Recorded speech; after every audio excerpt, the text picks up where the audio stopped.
Comme ça, tu veux savoir comment rédiger ta présentation de projet pour pouvoir t'inscrire à Suis ton instinct. Tu es à la bonne place.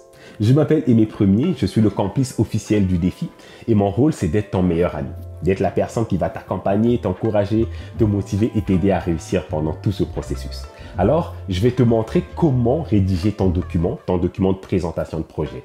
Alors, ce qu'on recherche dans le document de présentation de projet, c'est juste en savoir un peu plus sur toi et sur ton entreprise.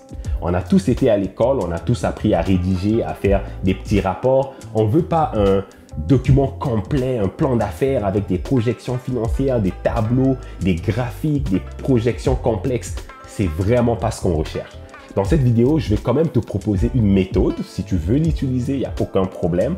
Si tu as d'autres idées aussi, pas de problème, tu peux utiliser d'autres méthodes. Le plus important, c'est que le résultat soit le même. Ce que je te propose comme méthode, c'est la méthode qu'on a appris à l'école, donc de faire une introduction, un développement et une conclusion.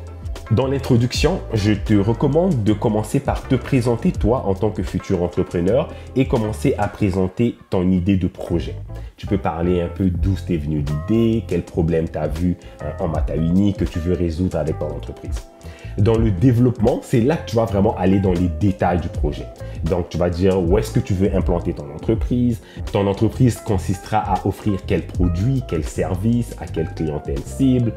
Si tu as déjà une idée du prix, tu peux le mettre. Sinon, aucun problème. Le plus important, c'est qu'on sache c'est quoi ton produit, c'est quoi ton service et que tu nous expliques un peu en quoi ça va consister. Et dans la conclusion, ça va être le moment, dans le fond, de résumer un petit peu tout ça et aussi de montrer un peu tes motivations, pourquoi tu as décidé de t'inscrire et de pouvoir contribuer dans la Mata Uni en créant cette entreprise. Donc, ça ressemble un petit peu à ça. Une structure simple comme celle-là, moi, je me dis que ça se fait quand même bien.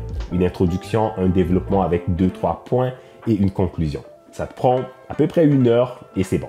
T'inquiète pas, s'il y a des fautes, personne ne va voir ton document, mis à part les juges. Donc, ton document, il est en sécurité. Tu n'as pas à avoir peur que quelqu'un vole ou copie ton idée parce qu'il n'y a que le comité de sélection qui va voir ton idée.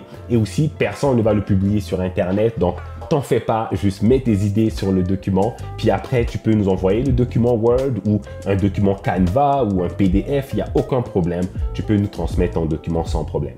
Et si jamais tu fais partie des gens qui n'ont pas un ordinateur à la maison ou qui ne savent pas comment utiliser Microsoft Word et tout ça, tu peux quand même juste rédiger ton idée avec la structure que je t'ai recommandée, le copier puis le coller dans le formulaire d'envoi et je vais m'arranger de mettre ça dans un document pour toi et l'envoyer au jury de sélection. Je veux pas que tu décides de ne pas t'inscrire à cause de ça, ok? C'est pas une bonne raison. Tu peux quand même t'inscrire si jamais tu sais pas comment faire un document PDF ou un document Word. Ce qui m'étonnerait parce que la plupart des gens sont quand même très familiers avec ces outils-là. Alors, voilà en résumé comment faire ta présentation de projet. C'est très simple. Parle-nous de toi et parle-nous de ton idée d'entreprise. C'est déjà la fin de cette vidéo. Si tu l'as aimé, like-la et partage-la à d'autres jeunes qui veulent peut-être se lancer en affaires. Et surtout, j'ai hâte de lire ton projet et de te rencontrer. À très bientôt. Ciao!